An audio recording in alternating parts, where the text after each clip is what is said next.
7 سال کی عمر میں نماز فرض ہو جاتی ہے. تو ایسا ہے جب ہم اپنے بچوں کو نماز پڑھائیں گے، ان کو اٹھائیں گے نماز کے لیے، فجر میں اٹھائیں گے، تو کہتے ہیں کہ جو چیز بچپن میں سکھا دی جاتی ہے وہ بچپن تک چلتی ہے، یعنی ہم بڑھاپے تک پھر ہم سے نہیں چھوٹے گی. بچپن میں ہمیں سکھا دی گئی ہے نماز، تو ہم بڑھاپے تک اس کو لے کے چلیں گے. بسم اللہ الرحمن الرحیم. السلام علیکم، ویلکم ٹو مائی چینل. میرے دوستو، آپ لوگ خیریت سے ہیں؟ ٹھیک ٹھاک ہیں؟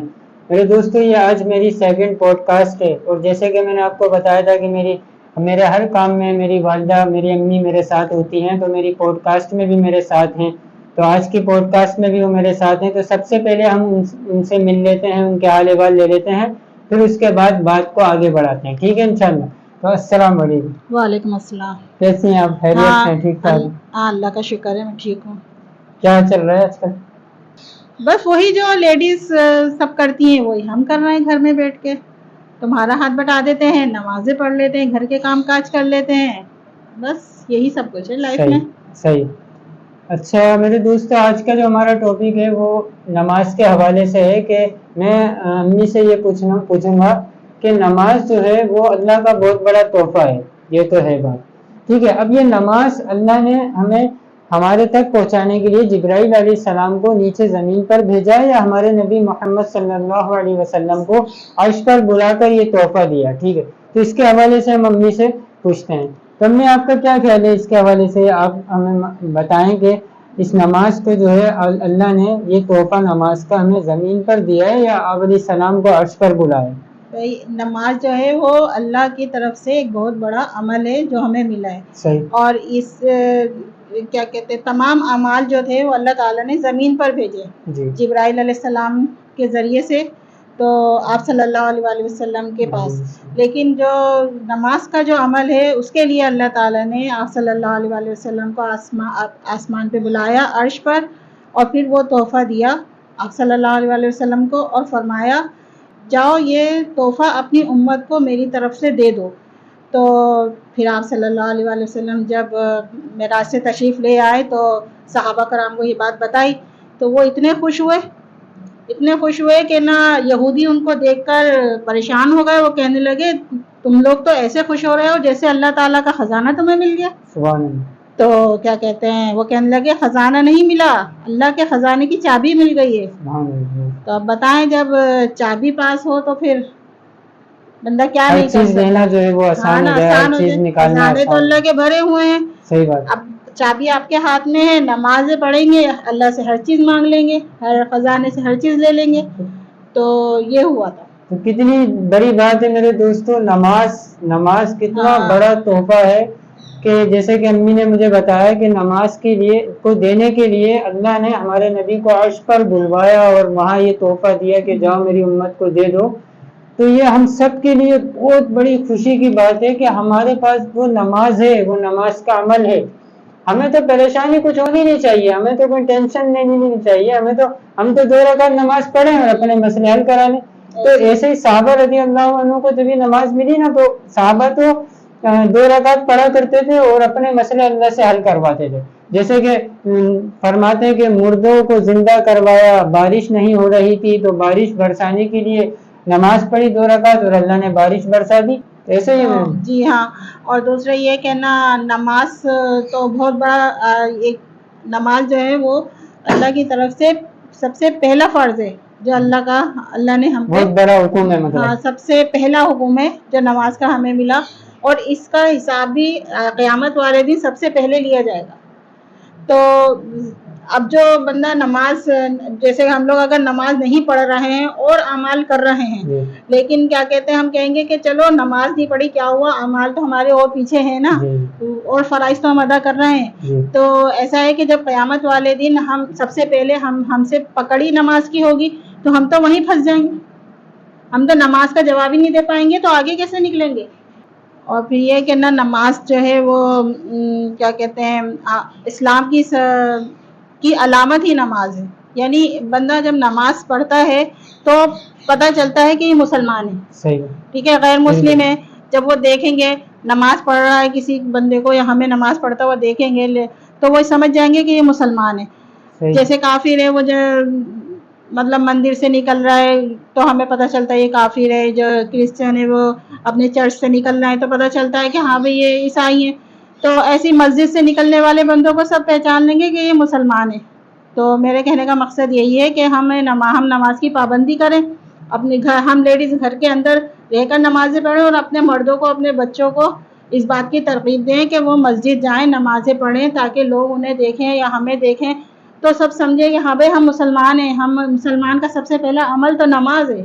نماز سے ہی ہمیں پتہ اور اس سے یہ بھی ہوگا کہ اگر خواتین جب وقت پر گھروں پہ نماز ادا کریں گی تو بچے جو چھوٹے ہوں گے نا وہ دیکھیں گے نا امی، بہن، خالہ، چاچی اور مامی نماز پڑھ لی ہے، نماز پڑھتے ہوئے دیکھیں گے تو ان بچوں کے جو ہے نا اس نماز کا ان بچوں پر اثر پڑے گا. اور پھر میرے دوستوں کیا ہوگا کہ وہ جب ان کو ایک دماغ میں ایک بات ہوگی کہ ہم بچپن سے ایک عمل دیکھتے آ رہے ہیں گھر پہ کچھ کرتے ہوئے، ہم اپنی خواتین کو، اپنی امی کو، اپنی بہن کو، چاچی کو، مامی کو ایک عمل کرتے ہوئے دیکھتے آ رہے ہیں تو ان کے دماغ میں ہوگا کہ یہ نماز کوئی عمل ہے. تو بڑے ہوں گے تو وہ قدرتی جو ہے وہ مسجد کا رخ کریں گے، نماز پڑھنے کی طرف جائیں، نماز پڑھنے کی کوشش کریں گے. 7 سال کی عمر میں نماز فرض ہو جاتی ہے. تو ایسا ہے جب ہم اپنے بچوں کو نماز پڑھائیں گے، ان کو اٹھائیں گے نماز کے لیے، فجر میں اٹھائیں گے، تو کہتے ہیں کہ جو چیز بچپن میں سکھا دی جاتی ہے وہ 55 تک چلتی ہے، یعنی ہم بڑھاپے تک پھر ہم سے نہیں چھوٹے گی. بچپن میں ہمیں سکھا دی گئی ہے نماز تو ہم بڑھاپے تک اس کو لے کے چلیں گے. نماز تو ہمارے آپ صلی اللہ علیہ وسلم کی آنکھوں کی ٹھنڈک ہے. تو یہ نماز سے ہماری زندگی میں پورا دین بھی تو آئے گا نا. نماز سارے دین کے زندگی میں آنے کا ذریعہ ہے. نماز سے ہماری زندگی میں دین آئے گا. تو اس لیے اگر ہم نماز چھوڑ دیں گے تو وہ دین زندگی میں آئے گا نہیں. اب دین پر فرمایا کہ دین پر اللہ تعالیٰ نے کامیابی رکھی ہے کہ تم دین پر چلو، اللہ تمہیں کامیاب کر دیں گے. دین پر کامیابی ہے نا. اب وہ دین زندگی میں آئے گا کیسے؟ جب ہم نماز کو قائم کریں گے. اور نماز کو چھوڑنے سے دین کو جو ہے وہ گرا دینا ہے، مطلب دین کو آپ نے ہٹا دیا، اپنے سے دور کر دیا، نماز کو چھوڑ دیا، تو پھر آپ کامیاب کیسے ہو سکتے ہیں نا؟ پھر کامیاب نہیں ہو سکتے کیونکہ دین میں کامیابی، دین زندگی میں آ رہا ہے نماز سے، نماز کے چھوڑنے سے دین جا رہا ہے تو پھر کامیاب انسان ہو نہیں سکتا، پھر وہ کچھ بھی پلان بنا لے. تو اسی کے ساتھ ساتھ میرے دوستوں میں ایک بات میرے ذہن میں آ رہی ہے، کافی دوست جو ہے وہ اس بات سے جو ہے وہ پریشان رہتے ہیں کہ ہم ظہر، عصر، مغرب، عشاء تو پڑھتے ہیں لیکن فجر میں ہماری آنکھ نہیں کھلتی ہے. اور وہ فجر میں کو پڑھنے کے شوقین بھی بہت ہیں، فجر پڑھنا چاہتے ہیں، مسجد میں جا کے ادا کرنا چاہتے ہیں، لیکن وہ کہتے ہیں ہماری آنکھ نہیں کھلتی ہے. تو ان کے لیے ایک بات میرے ذہن میں آ رہی ہے، وہ یہ میرا اپنا تجربہ، میرا اپنا خود کا تجربہ ہے، یہ میں نے اپنے ساتھ کر کے بھی دیکھا ہے. آپ یقین کریں، آپ کریں، آپ کے ساتھ بھی یہ مسئلہ حل ہو جائے گا آپ کی فجر کی نماز کا. تو بات یہ ہے کہ ایک شخص ہے، وہ فجر کی نماز کے لیے اٹھا، فجر کی نماز کے لیے وہ اٹھا، پھر وہ نماز پڑھنے مسجد گیا. اب وہاں پر جو ہے وہ تسبیحات کر رہا ہے، جو تسبیحات اس کے ذہن میں وہ تسبیحات کر رہا ہے. ٹھیک ہے، 15 منٹ اس نے تسبیحات میں لگا دیے. اب اس کے بعد مسجد میں، اکثر مسجدوں میں تعلیم کا حلقہ لگتا ہے اور قرآن کا مطالعہ ہوتا ہے یا تفسیر پڑھی جاتی ہے، کچھ نہ کچھ ہوتا ہے، تو وہ اس میں پھر بیٹھے گا تو 10 منٹ کم از کم اس میں بیٹھے گا. تو اس سے کیا ہوگا، ٹائم بڑھ رہا ہے، مطلب ایک عمل سے دوسرا عمل، دوسرا عمل سے تیسرا عمل ہو رہا ہے. تو آپ ایک دن تو یہ سارے عمل کر لو گے، جذبے میں آ جاؤ گے، مطلب آپ کا ایمان اتنا اوپر چلے جائے گا کہ آپ یہ ایک دن میں تو سارے عمل کر لو گے، آپ کو مزہ بھی آئے گا. لیکن جب اگلے دن آپ کی فجر میں آنکھ کھلے گی تو آپ ایسے سو رہے ہوگے اور آپ کی آنکھ کھلے گی تو آپ کے سامنے فوراً جو ہے وہ لکھا ہوا آئے گا فجر کی نماز اور تعلیم کا حلقہ اور تسبیحات. یہ ساری چیزیں آپ کے جب ذہن میں آئیں گی تو پھر آپ کیا کہو گے، ابے یار سو جاؤ، آپ سو جاؤ. اور اگر آپ نے نماز برائے نماز، بس نماز پڑھ کے مجھے واپس آنا ہے، نماز کے آگے کچھ نہیں کرنا، نماز کے بعد کچھ نہیں کرنا، بس نماز پڑھنے جا رہا ہوں، نماز پڑھ کے واپس آ جاؤں گا. تو میرے دوستو، جب آپ کی فجر کے ٹائم آنکھ کھلے گی ایسے کر کے تو آپ کے سامنے آئے گا صرف نماز. نفس کو دھوکہ دینا، یہ نفس کو دھوکہ دینا ہے نا، کہ لکھا ہوا آئے گا صرف نماز. تو آپ بولو گے یار صرف نماز ہی تو پڑھنی ہے، آپ نفس کو ایک بنا کے نکل جاؤ گے نماز پڑھ کے. ابھی آپ کو یہی کرنا ہے کچھ دن کے بعد آپ کو عمل میں آگے بڑھنا ہے، ایک عمل سے دوسرے عمل میں. پہلے ایک عمل کو مضبوطی سے پکڑنا ہے، پھر اس کے بعد اگلے عمل پہ تو پکڑنا ہے، ٹھیک ہے. ایسا نہیں کہ ابھی ایک عمل تو ہمارا مضبوط نہیں ہے اور ہم جو ہے دوسرے عمل کو پکڑنے میں لگے ہوئے اور تیسرے کو بھی لگے ہوئے، تو پھر یہ 2-3 دن میں نمازیں ہماری ختم ہو جاتی ہیں، پھر اس کے بعد ہم پڑھ نہیں پاتے، تھک جاتا ہے. اچھا ایک چیز تو یہ مسئلہ حل ہو گیا ہم نے کہ نماز کے لیے جو اٹھنا چاہتے ہیں وہ اس طریقے سے کریں گے نا انشاءاللہ تو ان کی نماز فجر کی پابندی پہ آ جائے گی. اور دوسری سارے اعمال بھی آ جائیں گے آہستہ آہستہ. جی جی. اور اسی کے ساتھ ہمارے کچھ دوست ایسے بھی ہیں جو نماز کے شوقین بہت ہیں، لیکن ان کی جب نماز چھوٹ جاتی ہے نا، جیسے فجر چھوٹ گئی، عشاء چھوٹ گئی، مغرب چھوٹ گئی، کوئی سی بھی نمازیں چھوٹ گئی، ساری ایک ساتھ چھوٹ گئی، تو اس پر جو ہے نا میں ان سے یہ کہنا چاہتا ہوں وہ جو ہے نا ندامت ہونی چاہیے ان کو. ندامت، افسوس ہونا چاہیے. مثال کے طور پہ ایک موبائل آئی فون میں نے لیا، اب وہ میرے لیے جو ہے نا بہت زیادہ جو عزیز ہے، کیونکہ میں نے 2-2.5 لاکھ کا جو ہے وہ پتہ نہیں کون سا پرو لے لیا ہے.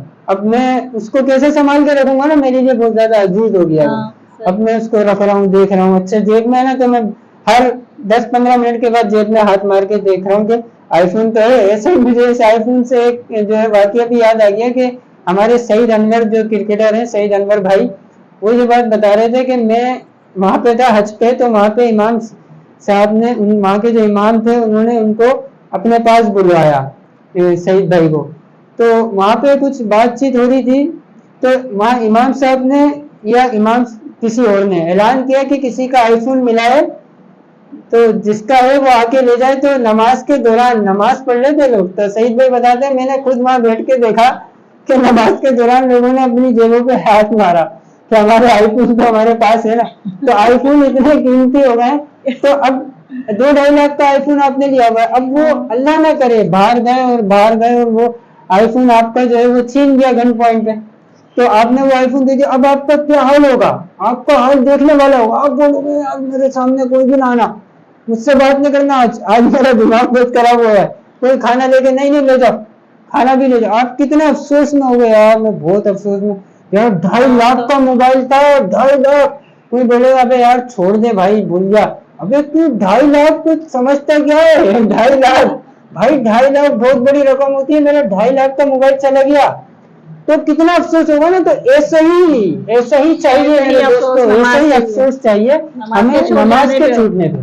یہ افسوس ہو کہ یار میری نماز کیسے گئی، آج ایسا ہوا کیسے، میں کھانا نہیں کھاؤں گا، میں ناشتہ نہیں کروں گا، میں آج جو ہے اپنے جسم کو جو سزا دوں گا، یہ میں نماز چھوٹی کیسے. آپ یقین کریں یہ افسوس، یہ ندامت اللہ کے حکم سے، اللہ کے فضل سے آپ اگلے دن ان نمازوں میں جو ہے وہ پابندی کے ساتھ پڑھنے والے بن جائیں گے. آپ کی ایک نماز بھی نہیں چھوٹے گی. اللہ کو جو پسند ہے، جی جی، اللہ کے پسندیدہ اعمال میں جو آدمی کی جو حالت ہے نا، سب سے وہ حالت سب سے زیادہ پسندیدہ ہے جو جب وہ سجدے میں ہوتا ہے اور زمین سے اپنی پیشانی کو رگڑ رہا ہوتا ہے، تو اس وقت اللہ تعالیٰ کو اس بندے پہ بہت پیار آتا ہے. صحیح بات. تو ہم چاہتے ہی ہیں کہ اللہ تعالیٰ ہمیں اسی پیار اور محبت کی نظر سے دیکھے. ہمیں ایسے ہی کر کے دکھانا ہے اپنے اللہ کو، ایسے ہی اللہ کو خوش کرنا ہے. ٹھیک ہے انشاءاللہ. تو یہ ہے کہ میرے دوستو یہ ساری باتیں جو ہم نے کری ہیں اپنی پوڈ کاسٹ میں، اس کو انشاءاللہ جو ہے پوری سننا ہے دھیان کے ساتھ اور اس پر عمل بھی کرنا ہے اور دوسروں تک پہنچانا بھی ہے. ٹھیک ہے، تو کل تک کے لیے اپنا بہت بہت خیال رکھیے گا. السلام علیکم، اللہ حافظ.